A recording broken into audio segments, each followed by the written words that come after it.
যদি মনে করে থাকেন নীরবে নিভৃতে বাসায় বসে টিভিতে বসে সোফা দেখবেন আর টক শো দেখবেন, দেখতে দেখতে আজাদির পতাকা হারিয়ে যাবে। ঘুম থেকে উঠে দেখবেন ভিন্ন রঙের কাপড় পরে আপনার পুলিশ, আপনার বিডিআর অন্য দেশের মানুষের হয়ে গান গাইছে। টেলিভিশন খুলে দেখবেন জাতীয় সঙ্গীত পরিবর্তন হয়ে গেছে। এইভাবেই দুনিয়াতে শত শত বছরের আজাদির লড়াই পরাধীনতায় পর্যবেসিত হয়েছে।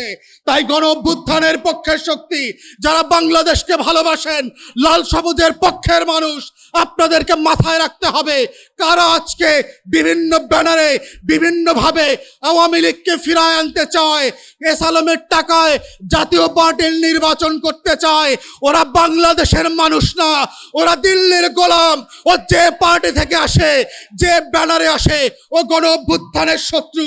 ও আমার 1400 শহীদের রক্তের গাদ্দার মির্জাফর আর ঘসিটি বেগম।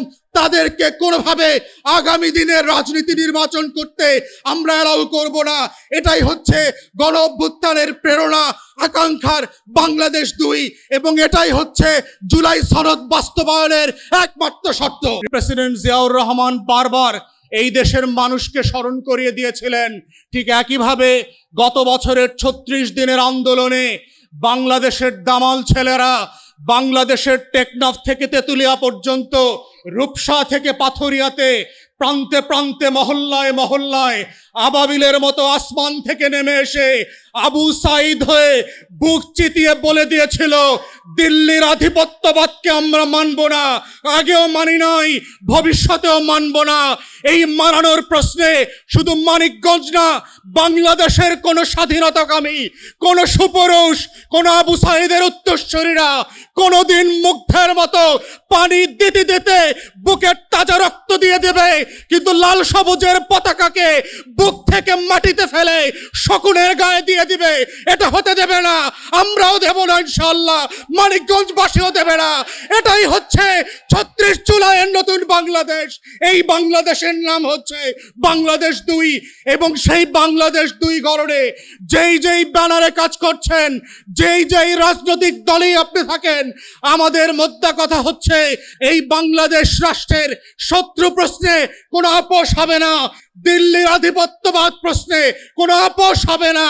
সে কংগ্রেসের নামে আসুক আর বিজেপির নামে আসুক, সে গান্ধী পরিবারের নামে আসুক আর মোদির নামে আসুক, এই ব্যাপারে বাংলাদেশের স্বার্থ আমরা এক কানাকড়ি পর্যন্ত আপোষ করতে প্রস্তুত নয়।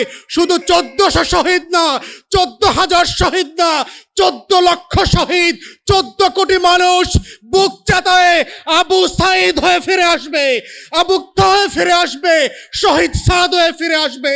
তারা শুধু মানিকগঞ্জ না, বাংলাদেশের 64 জেলার স্বাধীনতা, সার্বভৌমত্ব, জাতীয় স্বার্থ, আত্মমর্যাদা, আমার প্রত্যেকটা ইঞ্চি মাটি কণা তারা আপোষ দিয়ে রক্ত দিয়ে ধরে রাখবে। এটাই হচ্ছে 36 জুলাইয়ের আকাঙ্ক্ষা এবং নতুন বাংলাদেশ গড়বার যেই প্রত্যয়, সেই প্রত্যয়ের নাম হচ্ছে বাংলাদেশ 2। প্রিয় মানিকগঞ্জবাসী, গণ অভ্যুত্থান হয়ে যাওয়াটা যেমন বাংলাদেশের ইতিহাসের শত শত বছরের আমাদের গৌরব গাথার অংশ, ঠিক একইভাবে মাথায় রাখতে হবে যে এই বাংলাদেশটাকে আমরা কিভাবে আগামী বছরগুলোতে, আগামী দশকগুলোতে, আগামী শতবর্ষে কিভাবে স্বাধীন রাখতে পারি। মাথায় রাখতে হবে আজাদির লড়াইতে সফল হওয়ার ইতিহাস যেমন আছে, আজাদি হারিয়ে পরাধীন হবার ইতিহাসও কিন্তু পৃথিবীর মানচিত্রে আছে। বেশি দূরে যেতে হবে না, ভারতের ভিতরে সিকিমের দিকে তাকান, 75 পর্যন্ত তারা কিন্তু স্বাধীন রাষ্ট্র ছিল। হায়দ্রাবাদের দিকে তাকান, শত শত বছর ধরে এই ভারতবর্ষের সবচেয়ে ধনী মহারাজা ছিল। ভূপালের দিকে তাকান, বিহার স্বাধীন রাষ্ট্র ছিল। পাঞ্জাবের দিকে তাকান, স্বাধীন প্রভিন্স ছিল। জুদানগরের দিকে তাকান, গোয়ার দিকে তাকান। এই রকম শত শত প্রিন্সলি এস্টেট কিভাবে গত 100 বছরের ভিতরে, গত 80 বছরের ভিতরে ভারত কিভাবে দখল করে নিয়েছে, সেই ইতিহাস যদি আপনি না জানেন তাহলে মনে রাখবেন নিজের অজান্তে আপনার স্বাধীনতা বিক্রি করে দেবে আপনার ভোটে নির্বাচিত এমপি মন্ত্রীরা।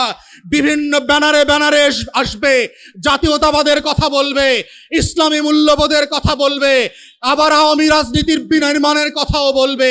এসালামের টাকা শুধু হাসিনা খায় না, বাংলাদেশের বর্তমানের অনেক রাজনৈতিক দলের অনেক রাজনৈতিক নেতারাই এসালামের টাকায় ব্যবসা করছেন, খাচ্ছেন, যাচ্ছেন, ছেলে মেয়েদেরকে দেশে বিদেশে পড়াচ্ছেন।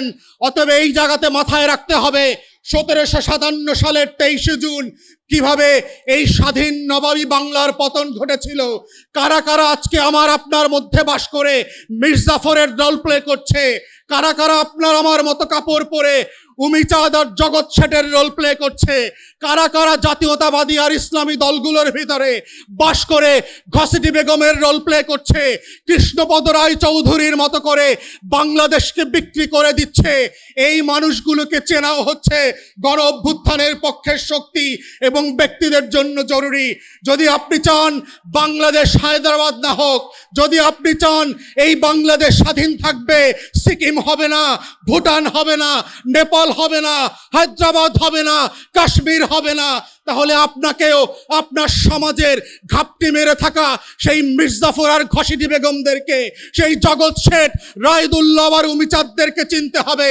কারা কারা কোন দলে, তারা আগামী দিনেও আওয়ামী লীগকে নির্বাচনে চায়, জাতীয় পার্টিকে নির্বাচনে চায়, তার মধ্য দিয়ে এসালামের টাকায় আওয়ামী লীগকে পুনর্বাসন করতে চায়, আমাদের 1400 শহীদের রক্তের সাথে গাদ্দারি করতে চায়, শহীদ সাদের রক্তের সাথে বেঈমানি করতে চায়, মুগ্ধের